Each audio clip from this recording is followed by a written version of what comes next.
എല്ലാ പ്രിയപ്പെട്ടവർക്കും സ്വാഗതം. ശ്രീലക്ഷ്മി MS ആണ്. ഇന്ന് നമ്മൾ കലയുടെ വരയുടെ ലോകത്തേക്ക് പോവാണ്. എന്നോടൊപ്പം ഉള്ളത് വരയുടെ റാണിയാണ് കേട്ടോ. നമ്മുടെ കൊച്ചതിഥിയെ ഞാൻ സ്വാഗതം ചെയ്യുന്നു നമ്മുടെ പരിപാടിയിലേക്ക്. നമ്മുടെ കുട്ടി അനന്യ S സുഭാഷ്, സ്വാഗതം മോളെ. നമസ്കാരം. നമ്മുടെ പട്ടത്താനം വിമലഹൃദയ സ്കൂളിലെ 9ാം ക്ലാസ് വിദ്യാർത്ഥിനിയാണ്. ആയത്തിൽ സ്വദേശിയാണ്. അച്ഛൻ വളരെ പ്രശസ്തനായ ആദരണീയനായ ഒരു വില്ലേജ് ഓഫീസറാണ് അല്ലേ. അമ്മ ഒപ്പം വന്നിട്ടുണ്ട്, ഇവിടെ ഉണ്ട് നമ്മളോടൊപ്പം. എന്തായാലും അനന്യക്കുട്ടിയുടെ ആ ഒരു വരയുടെ ലോകത്തേക്കാണ് ഇന്ന് നമ്മൾ പോകുന്നത് അല്ലേ. ഈ പ്രാവശ്യത്തെ നമ്മുടെ കൊല്ലത്ത് നടന്ന കലോത്സവത്തിൽ തന്നെ പെയിന്റിംഗ് വാട്ടർ കളറിൽ തന്നെ A ഗ്രേഡ് കരസ്ഥമാക്കിയ വിദ്യാർത്ഥിനിയാണ്. അതോടൊപ്പം തന്നെ ഈ പറയും പോലെ 1 മണിക്കൂർ കൊണ്ട് 67 ലോക നേതാക്കളെ കാരിക്കേച്ചർ വരച്ച് റെക്കോർഡ് നേടിയ വ്യക്തിയാണ്. എന്തൊക്കെ റെക്കോർഡാണ് ഇതുവരെ കരസ്ഥമാക്കിയിരിക്കുന്നത്? ഇന്റർനാഷണൽ ബുക്ക് ഓഫ് റെക്കോർഡ് ഉണ്ട്, ഇന്ത്യൻ ബുക്ക് ഓഫ് റെക്കോർഡ് ഉണ്ട്, ഏഷ്യൻ ബുക്ക് ഓഫ് റെക്കോർഡ് ഉണ്ട്. അതൊരു 12ാമത്തെ വയസ്സിലായിരുന്നു ആദ്യത്തെ അല്ലേ. അങ്ങനെയൊക്കെ ഉണ്ട്. ഇതൊക്കെ നമുക്ക് എത്തിപ്പെട്ട എന്ന് പറയുന്നത് വലിയ കാര്യമാണ്. ഇനിയും ഒരുപാട് ദൂരങ്ങൾ പോകാനുണ്ട്. ലൈവ് സ്കെച്ചൊക്കെ ചെയ്യും അല്ലേ. ആളെ ഇരുത്തിയൊക്കെ വരയ്ക്കും കണ്ടോ, 10 മിനിറ്റ് ഒക്കെ കൊണ്ട് അല്ലേ വരയ്ക്കാൻ സാധിക്കും. അപ്പോൾ എങ്ങനെയായിരുന്നു ഈ ഏറ്റവും പ്രധാനപ്പെട്ട കാര്യം? ഞാൻ പറഞ്ഞില്ല, ഞാൻ പറയണോ അനന്യ പറയണോ? പറയൂ. ഈ പ്രാവശ്യത്തെ ഏറ്റവും പ്രധാനപ്പെട്ട കാര്യമാണ് പറയാൻ പോകുന്നത്. ഞാൻ ഈ വർഷം പുതുതായിട്ട് പുറത്തിറങ്ങുന്ന SCRTയുടെ പാഠപുസ്തകത്തിൽ വരച്ചു 30ഓളം പടങ്ങൾ വരയ്ക്കാൻ സാധിച്ചു. ഞങ്ങൾ 6 പേരടങ്ങുന്ന ഒരു ഗ്രൂപ്പായിരുന്നു. അതിൽ കൊല്ലത്ത് നിന്ന് എനിക്ക് പങ്കെടുക്കാൻ അവസരം ലഭിച്ചു. അതായത് നമ്മൾ സാധാരണ ഈ സ്കൂളിലൊക്കെ പഠിക്കുമ്പോൾ പാഠപുസ്തകങ്ങളിൽ ചിത്രങ്ങളൊക്കെ കണ്ടിട്ടില്ലേ. അപ്പോൾ ചിത്രങ്ങളൊക്കെ കാണുമ്പോൾ നമ്മൾ ചിലരൊക്കെ അതിൻ്റെ പുറത്തൂടെ വരച്ചവരുണ്ട്, ഞാനൊക്കെ കേട്ടോ. പക്ഷെ ഈ പടങ്ങൾ ആര് വരച്ചു എന്ന് പലരും ചിന്തിക്കാറുണ്ട്. ഈ പ്രാവശ്യത്തെ പാഠപുസ്തക പരിഷ്കരണത്തിന്റെ ഭാഗമായിട്ട് ഇത് കുട്ടികളെ കൊണ്ട് തന്നെ വരപ്പിക്കുക എന്നുള്ളതായിരുന്നു പാഠ്യഭാഗമായി വന്നത് അല്ലേ. അപ്പൊ അതിൽ നിന്നും കൊല്ലത്ത് നിന്ന് തിരഞ്ഞെടുത്ത ഒരു വിദ്യാർത്ഥിനിയാണ് നമ്മുടെ അനന്യ. അങ്ങനെ പാഠപുസ്തകങ്ങളിലെ ചിത്രങ്ങൾ വരച്ച വ്യക്തിയാണ്. ഇതൊക്കെ അപൂർവ ഭാഗ്യമാണ്. പിന്നെ എങ്ങനെയാ മോൾ ഏത് പ്രായം മുതലാണ് ഇങ്ങനെ വരയ്ക്കാൻ തുടങ്ങിയത്? ഞാൻ 3ാം ക്ലാസ് തൊട്ടാണ് നല്ലോണം വരയ്ക്കാനൊക്കെ തുടങ്ങിയത്. എങ്കിലും ഇങ്ങനെ കോമ്പറ്റീഷൻ മത്സരത്തിനൊന്നും പോകുമ്പോൾ അങ്ങനെ പ്രൈസ് ഒന്നും കിട്ടത്തില്ല. 5ാം ക്ലാസ് ഒരുപാട് പ്രാക്ടീസ് ചെയ്ത് ഞാൻ 1.5 വർഷത്തോളം രശ്മി മിസ് അനിൽകുമാർ സാറും പഠിക്കാൻ പോയി. പക്ഷെ കറക്റ്റായിട്ട് നല്ലോണം വരയ്ക്കാന്ന് പറഞ്ഞാൽ ഞാൻ കോവിഡ് ടൈമിലായിരുന്നു പ്രാക്ടീസ് ചെയ്ത് ഇത്രയും ലെവലിലെങ്കിലും എത്തിയത്. ഇപ്പൊ പാഠപുസ്തകത്തില് വരച്ചല്ലോ ചിത്രങ്ങൾ, എന്തൊക്കെയായിരുന്നു അതിൽ പ്രധാന ചിത്രങ്ങൾ വരച്ചത്? ശുചിത്വമായിട്ട് ബന്ധപ്പെട്ടുള്ള ഉണ്ടായിരുന്നു, സ്കൂളിലെ ഗാർഡൻ അതിനായിട്ട് ബന്ധപ്പെട്ടുണ്ടായിരുന്നു, ഈ ബട്ടർഫ്ലൈയുടെ ഓരോ സയന്റിഫിക് നെയിം അങ്ങനെ അതിനെ വരയ്ക്കുന്നുണ്ടായിരുന്നു. കൂടുതലും ശുചിത്വമായിട്ട് ബന്ധപ്പെട്ടുള്ളതായിരുന്നു. ഓക്കെ. അതോടൊപ്പം തന്നെ കവർ പേജുകൾ തയ്യാറാക്കിയിട്ടുണ്ടല്ലേ. ഏതിനൊക്കെ വേണ്ടിയിട്ടാണ് അത് ചെയ്തിട്ടുള്ളത്? തളിർ മാഗസിനിൽ കവർ പേജ് തയ്യാറാക്കി. പിന്നെ ഞങ്ങളുടെ അടുത്തുള്ള സ്കൂളിന്റെ അവിടുത്തെ കൊച്ചു പിള്ളേരെ കവർ മാഗസിൻ ചെയ്തായിരുന്നു. സാധാരണ മോൾക്ക് ഏത് തരം ചിത്രങ്ങൾ വരയ്ക്കാനാണ് കൂടുതൽ ഇഷ്ടം? ഞാൻ വാട്ടർ കളറാണ് ഏറ്റവും ഇഷ്ടപ്പെട്ട മീഡിയം. പെൻസിൽ ഡ്രോയിങ് ചെയ്യും, വാട്ടർ കളർ ചെയ്യും, മ്യൂറൽ ചെയ്യും, ആക്രിലിക്, ഓയിൽ പെയിന്റിങ്, വാൾ പെയിന്റിങ്, ഫാബ്രിക് പെയിന്റിങ് എല്ലാം ചെയ്യും. എന്നാലും വാട്ടർ കളറിലാണ് താല്പര്യം. ഈ പ്രാവശ്യത്തെ കലോത്സവത്തിന് എന്തായിരുന്നു വിഷയം? പെൻസിൽ ഡ്രോയിങ്ങിന് ലോട്ടറി വിൽപ്പനക്കാര് അതായിരുന്നു സബ്ജക്റ്റ്. വാട്ടർ കളറിന് കുടുംബത്തോട് ഒത്ത് വിനോദസഞ്ചാരം. ഓക്കെ. വരയ്ക്കാൻ പാടായിരുന്നോ? പെട്ടെന്ന് കിട്ടുന്ന ഒരു വിഷയമൊക്കെ ആകുമ്പോഴത്തേക്ക്? പെൻസിൽ ഡ്രോയിങ് ഇച്ചിരി പാടായിരുന്നു. കാരണം ലോട്ടറി വിൽപ്പനക്കാര് വരയ്ക്കാം, പക്ഷെ നമുക്ക് വരയ്ക്കുമ്പോൾ ബാക്ക്ഗ്രൗണ്ട് എല്ലാം വരയ്ക്കണമായിരുന്നു. ബാക്ക്ഗ്രൗണ്ട് എന്ത് കൊടുക്കുന്ന ഒരു ഇതുണ്ട്. എത്ര സമയമാണ് നിങ്ങൾക്ക് ഇന്ന് കിട്ടുന്നത്? 2 മണിക്കൂറുണ്ട്. 2 മണിക്കൂറുണ്ട്. വേറെ ആരെങ്കിലും വീട്ടിൽ വരയ്ക്കുന്നവരൊക്കെ ഉണ്ടോ? അമ്മ തുടക്കത്തിൽ വരച്ചത് കാണിച്ചു തന്നേക്ക് ചെറുതായിട്ട് വരയ്ക്കും. ഇപ്പൊ ഇത് ശരിക്കും പറഞ്ഞാൽ പഠിക്കുന്നുണ്ട് അല്ലേ? ഇപ്പൊ പഠിക്കുന്നില്ല, ഞാൻ 1.5 വർഷം നേരത്തെ പഠിച്ചു. കോവിഡിന് പഠിച്ചു. ശരിക്കും പറഞ്ഞ എക്സാം ടൈം അല്ലേ ഇപ്പൊ? നാളെ എക്സാം ഉണ്ട്. ആ ഒരു സമയം വളരെ കുറവാണ് ചെന്നിട്ട് പഠിക്കാനുള്ള. ഉണ്ടാവുകൊണ്ട് ഞാൻ പെട്ടെന്ന് അങ്ങ് സംസാരിക്കുകയാണ്, കാരണം പഠനത്തെ ബാധിക്കാൻ പാടില്ല. എങ്കിൽ ഈ പഠനവും ഈ നമ്മൾ ഈ പറയും പോലെ വരയ്ക്കുന്നതും ഒക്കെ ആയിട്ട് സമയം എങ്ങനെയാ മോൾ കണ്ടെത്തുന്നത്? പഠിക്കാൻ അത്ര സമയം കിട്ടിയില്ലെങ്കിലും കുഴപ്പമില്ല, ഞാൻ വൈകിട്ട് ഇരുന്ന് പഠിക്കും, രാത്രി. അതാണ് പഠിക്കാൻ ഇഷ്ടം. എന്താ ശരിക്കും ഭാവിയിലേക്കുള്ള ഒരു ആഗ്രഹം അല്ലെങ്കിൽ സ്വപ്നം എന്താ മോളുടെ? ഭാവി എനിക്ക് സിവിൽ സർവീസ് ആണ് താല്പര്യം അല്ലേ? ഓക്കെ. പക്ഷെ ഈ ഇതിനോടോ വരയോടൊക്കെ എങ്ങനെയാണ്? വരയ്ക്കുക അല്ലെങ്കിൽ നല്ല ചിത്രകാരിയാവുക അങ്ങനെയൊക്കെയുള്ള സ്വപ്നങ്ങൾ ഒക്കെ ഉണ്ടാവില്ലേ? ഇങ്ങനെ വരച്ചുകൊണ്ടിരിക്കുന്ന, പ്രത്യേകിച്ചും ഈ ഒരു പ്രായത്തിൽ എത്താവുന്നതിനൊക്കെ ഉയരങ്ങളിൽ എത്തിയിരിക്കുകയാണ്. കൂട്ടുകാരൊക്കെ എന്ത് പറയും? അപ്പോ കൂട്ടുകാരെല്ലാം നല്ല സപ്പോർട്ടാണ്, എല്ലാവർക്കും ഇഷ്ടമാണ്.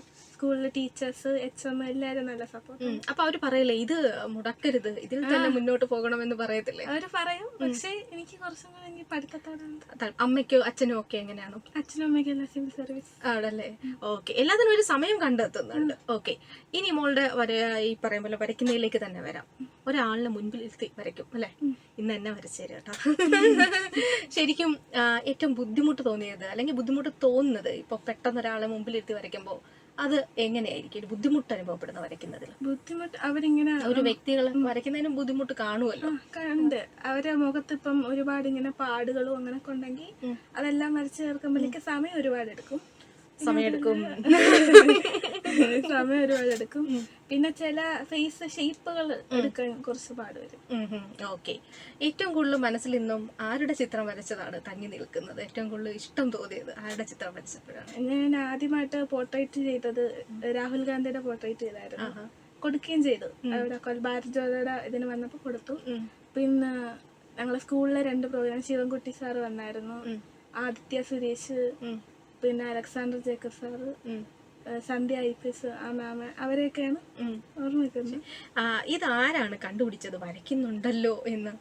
അത് ഞാൻ SMBSE ശ്രീനാരായണ സ്കൂളിൽ പഠിച്ചിരുന്നപ്പം അവിടെ ഒരു മിസ് ഉണ്ടായിരുന്നു, ഡ്രോയിങ് മിസ്സായിരുന്നു. ആ മിസ്സായിരുന്നു എനിക്ക് ആദ്യം, മിസ്സായിരുന്നു അച്ഛനും അമ്മ അടുത്തെല്ലാം പറഞ്ഞത് വരയ്ക്കുന്നുണ്ട് പഠിപ്പിക്കുന്നൊക്കെ. ഓക്കെ, ശരി. ഈ ചിത്രരചന അല്ലെങ്കിൽ പടം വരയ്ക്കുക എന്നുള്ളതിന് മാത്രമാണോ താല്പര്യം, അതോ മറ്റെന്തെങ്കിലും കല കൂടി ഉണ്ടോ? പാട്ടോ നൃത്തമോ? ഡാൻസ് ഉണ്ട്. പഠിക്കുന്നുണ്ടോ? പഠിക്കുന്നില്ല. ഇല്ല, അപ്പം ജസ്റ്റ് കേൾക്കുമ്പോൾ കളിക്കും അല്ലേ?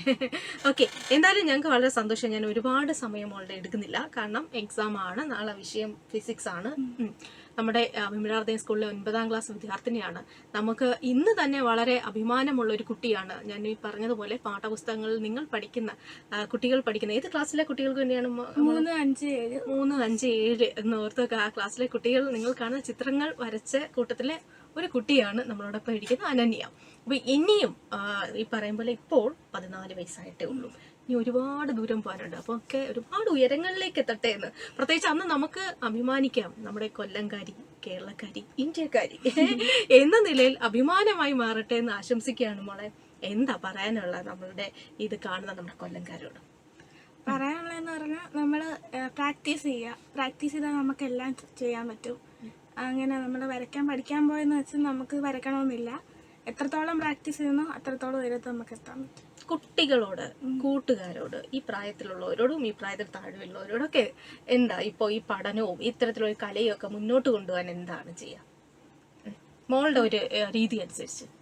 പ്രാക്ടീസ് ചെയ്യാൻ എല്ലാവർക്കും വരയ്ക്കണമെന്ന് താല്പര്യം കാണും. നമ്മൾ പരമാവധി മത്സരങ്ങൾക്കെല്ലാം പങ്കെടുക്കുമ്പോൾ നമുക്ക് ഓരോരുത്തർ വരയ്ക്കുന്ന രീതിയും അവരുടെ ശൈലിയും എല്ലാം മനസ്സിലാക്കാൻ പറ്റും. പിന്നെ പ്രാക്ടീസ് ചെയ്യുക. ഇതിനോടൊക്കെ എത്ര ചിത്രങ്ങളാണ് വരച്ചേ? 1000-ലേറെ ചിത്രങ്ങൾ വരച്ചു കഴിഞ്ഞു കേട്ടോ. ഓക്കെ, അപ്പൊ ഇനി നമുക്ക് പരിപാടിയിൽ നിന്നും ഇവിടെ പറയാൻ സമയമായി. അനന്യക്കൊപ്പം ശ്രീലക്ഷ്മി MS ആണ്. നമ്മൾ അനന്യയുടെ ആ ചിത്ര വരയ്ക്കുന്ന രീതി കൂടി, ഇപ്പൊ എന്നെ പടമാണ് വരയ്ക്കുന്നത്, അതിലേക്ക് കൂടെ പോവാം അല്ലെ? ടാറ്റാ.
അങ്ങനെ എൻ്റെ ചിത്രം വരച്ച് കിട്ടി.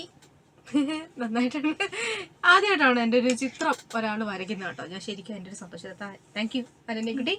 ഒരു 2 കാര്യം കൂടെ ചോദിച്ചോട്ടെ, ഞാൻ ഈ വര കണ്ടോട്ട് ചോദിക്കുകയാണ്. എന്ത് തരം പെൻസിലാണ് മോളയിൽ ഉപയോഗിക്കുന്നത്? ഞാൻ ആർട്ട് ലൈനിന്റെ ഷെയ്ഡിങ് പെൻസിൽസ് ആണ് ഉപയോഗിക്കുന്നത്. ഓക്കെ, എങ്ങനെയാണ് ആ പെൻസിലിന്റെ ഒരു രീതികളൊക്കെ ഒന്ന് പറയാൻ പറ്റുമോ? പെൻസിൽ എന്ന് പറഞ്ഞാൽ പല HB 2B 3B അങ്ങനെ പല ഷെയ്ഡിങ്ങിന്റെ പെൻസിൽസ് ഉണ്ട്. ലൈറ്റ് ടു ഡാർക്ക് വരെയാണ് ആ പെൻസിൽസ് ഉള്ളത്. ഞാൻ ഉപയോഗിക്കുന്നത് ആർട്ട് ലൈനിന്റെ പെൻസിൽ. ആർട്ട് ലൈൻ വെച്ചുകൊണ്ട് നല്ലതായിട്ട് എനിക്ക് തോന്നുന്നത്. അപ്പൊ ഇങ്ങനെ ഓരോന്ന് ഇങ്ങനെ ഡാർക്ക് ചെയ്യുമ്പോഴാണ് ആളാവുന്നത് അല്ലേ? ശരിക്കും പലപ്പോഴും നേരത്തെ തന്നെ ഇത് വരച്ചോണ്ടിരുന്നപ്പോൾ രേഷ്മയൊക്കെ ചോദിച്ചു ഇങ്ങനെ കറുപ്പിക്കുന്നതിനെയൊക്കെ കുറിച്ചിട്ട്. ഓരോരുത്തർക്കും വ്യത്യസ്തമായ രീതിയിലാണോ ഇത് ചെയ്യുന്നത്? ഓരോരുത്തരും അവരെ ലൈറ്റ് ആൻഡ് ഷെയ്ഡ് അനുസരിച്ച് എങ്ങനെയാണ് ഇരിക്കുന്നത് ആ രീതിയിലാണ്. ചെറിയ മുഖത്തൊരു പാടുണ്ടെങ്കിൽ അതുപോലും വരണം അല്ലേ? എൻ്റെ മുഖത്തൊരു മുഖക്കുരുപ്പം ഉണ്ടായിരുന്നു, അതൊക്കെ ഇതിനകത്തുണ്ട് കേട്ടോ. ശരിക്കും പറഞ്ഞാൽ അതൊക്കെ വരച്ചിട്ടുണ്ട്. മോളെ ഈ ഓരോ പടം വരയ്ക്കുമ്പോഴും അല്ലെങ്കിൽ ഓരോ മത്സരത്തിൽ പങ്കെടുക്കുമ്പോഴും എന്ത് തയ്യാറെടുപ്പാണ് ചെയ്യുന്നത്? ഇങ്ങനെ ജസ്റ്റ് കുറെ വിഷയങ്ങളൊക്കെ നോക്കി വെക്കും. വരച്ചങ്ങനെ നോക്കാറില്ല, എങ്കിലും സ്പോട്ടിൽ എന്ത് വിഷയപ്പം നമ്മൾ എന്തൊക്കെ ഉൾപ്പെടുത്താമെന്നൊക്കെ ഒന്ന് ചിന്തിച്ചു. ആദ്യമായിട്ട് ഈ ഒരു വ്യക്തി ഇപ്പം ഒരാളെ നേരെ ഇരുത്തി വരയ്ക്കുക എന്ന് പറഞ്ഞാൽ വളരെ പാടാണ്. അപ്പം ആദ്യം അതിനുവേണ്ടി ശ്രമിച്ചത് ആരെ വരച്ചുകൊണ്ടായിരുന്നു? ഞാൻ കലോത്സവത്തിന് ലൈവ് സ്കെച്ച് അവിടെ പോയി ഒരു മീഡിയ റൂമിൽ വരച്ചായിരുന്നു. അതിനു മുമ്പ് വീട്ടിലൊക്കെ ആരെങ്കിലും ഫിലിം സ്റ്റാർസോ അങ്ങനെ അല്ലെങ്കിൽ അമ്മയോ അച്ഛനോ അങ്ങനെ? അതിനു മുമ്പ് അമ്മ ഒരു ദിവസം ഇങ്ങനെ വീട്ടിൽ പ്രാക്ടീസ് ചെയ്ത് നോക്കിയായിരുന്നു. ആണല്ലേ? ശരിയായത് ആരെ വരച്ചപ്പെടാ? അമ്മ ശരിയായെങ്കിലും ഞാൻ കലോത്സവത്തിന് ആദ്യം വരച്ചപ്പോഴായിരുന്നു മീഡിയ റൂമിൽ വരച്ചപ്പോൾ. എന്തായാലും വളരെ സന്തോഷം എൻ്റെ ഒരു ചിത്രം വരച്ചു തന്നതിന്. അപ്പോൾ ഈ ചിത്രങ്ങൾ വരയ്ക്കുന്നതിന് ഉപയോഗിക്കുന്ന പെൻസിലിന് വ്യത്യാസമുണ്ട് അല്ലേ? അപ്പോൾ ഒരു വ്യക്തികളനുസരിച്ച് മാറിക്കൊണ്ടിരിക്കും, സമയം എടുക്കും അതനുസരിച്ച് അല്ലേ? ഓരോ വ്യക്തികളനുസരിച്ചിരിക്കും. എന്തായാലും ഇതുപോലെയൊക്കെ വരയ്ക്കുക എന്ന് പറയുന്നത് അപൂർവമായ കഴിവാണ്, എല്ലാവരും കൊണ്ട് പറ്റില്ല. ഒരിക്കൽ കൂടി മോക്ക് ആശംസകൾ. Thank you.